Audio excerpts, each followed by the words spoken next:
11월 18일 월요일 새벽 예배에 나오신 여러분들을 주의 이름으로 환영합니다. 먼저 공동기도로 함께 기도하겠습니다. 백옥준 집사의 뇌졸중을 치료해 주십시오.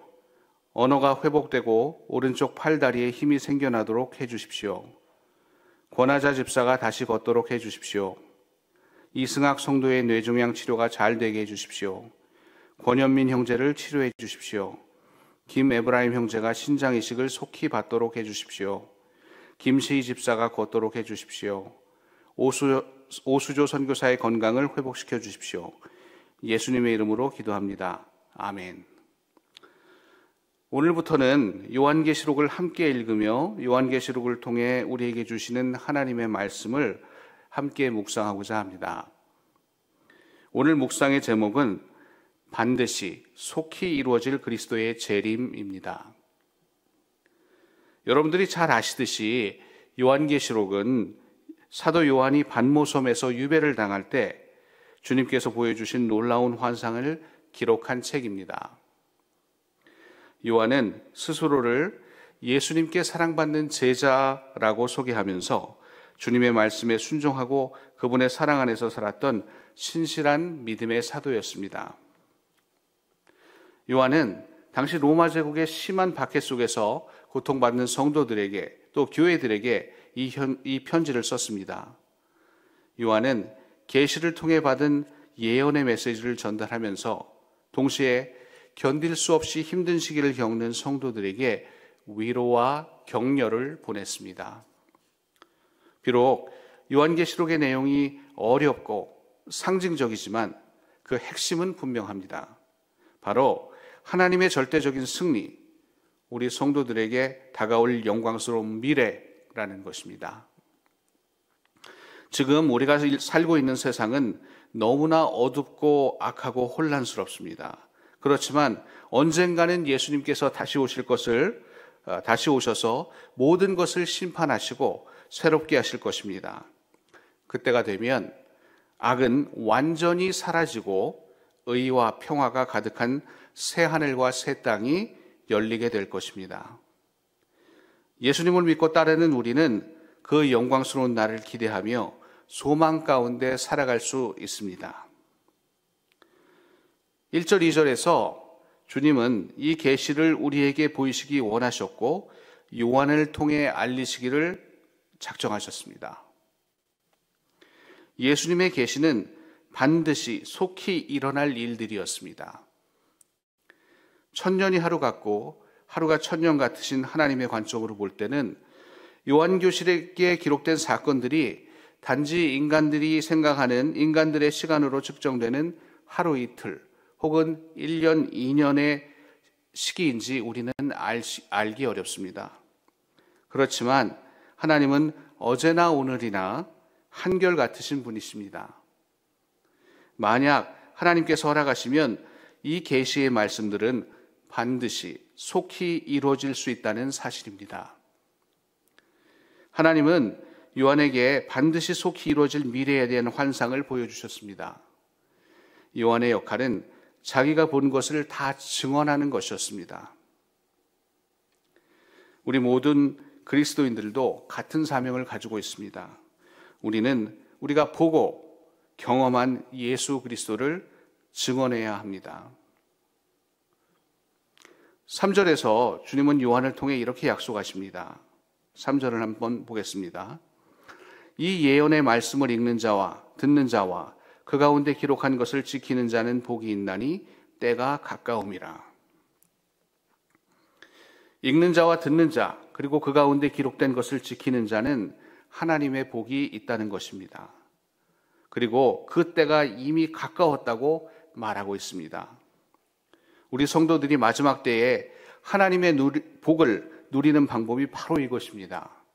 우리는 하나님의 말씀을 읽고 듣고 지키는 일에 최선을 다해야겠습니다. 히브리서 4장 12절에 보면 하나님의 말씀은 살았고 운동력이 있어 좌우의 날선 어떤 검보다도 예리하여 영과 홍과 관절과 골수를 찌르고 쪼갠다라고 말씀을 하고 계십니다. 하나님의 말씀이 없는 성도는 쉽게 넘어지고 흔들립니다.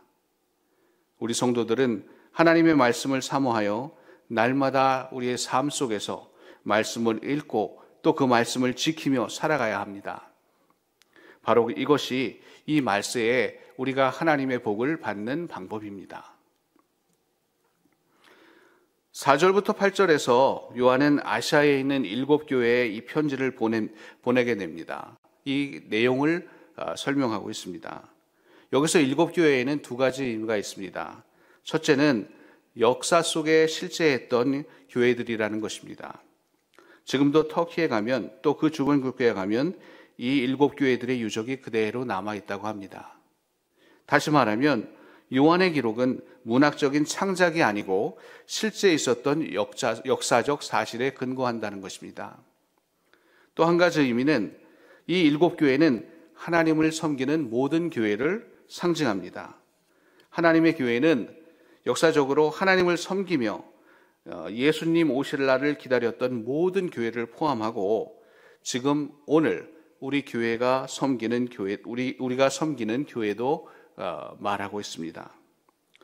요한은 교회들에게 편지할 때 이제도 계시고 전에도 계셨고 장차 오실 리라는 인사말로 시작을 합니다. 이 말씀을 쓴 이유는 하나님은 현재는 물론 과거와 다가올 미래까지 우리와 함께 하신 분이심을 설명하려 했던 것입니다.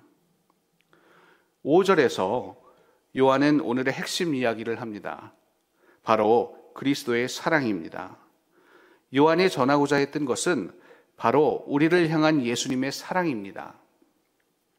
우리를 사랑하셔서 십자가에 피 흘리시고 마침내 우리의 죄를 해방시켜 주신 예수님을 설명하고 있습니다. 요한은 그 예수님을 증거하는 말씀을 이곳에 쓰고 있습니다. 요한계시록은 방대한 예언의 말씀이 있습니다. 그런데 그 예언의 말씀이 전해지는 이유가 바로 예수 그리스도와 그분의 사랑 때문이라는 것을 잊지 말아야겠습니다. 성도 여러분, 우리는 지금 그리스도인으로 살아가는 것이 정말 어렵고 힘든 세상에 살고 있습니다. 때로는 그리스도인으로 사는 것이 그리스도인이라고 밝힐 수 있는 것이 부끄러울 때도 있습니다. 우리는 세상의 어려움 속에서도 우리의 믿음을 굳게 지키고 인내해야 합니다. 우리 주님이 오실 날을 기대하며 준비해야겠습니다. 그러기 위해서는 우리는 교회를 통해 더 함께 모여 기도하고 서로 사랑하는 공동체로 거듭나야 합니다. 계시록 1장 1절로 8절은 우리에게 희망과 용기를 주는 메시지를 담고 있습니다. 비록 세상이 어둡고 혼란스럽더라도 알파와 오메가 되시는 주님께서 지금도 우리와 함께 하시기 때문에 우리는 반드시 승리할 수 있을 것입니다. 함께 기도하시겠습니다.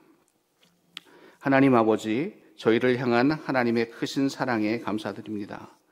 죄로 인해 죽을 수밖에 없었던 저희들을 주님의 보혈로 씻어주시고 하나님 나라의 백성으로 삼아주셨으니 감사합니다.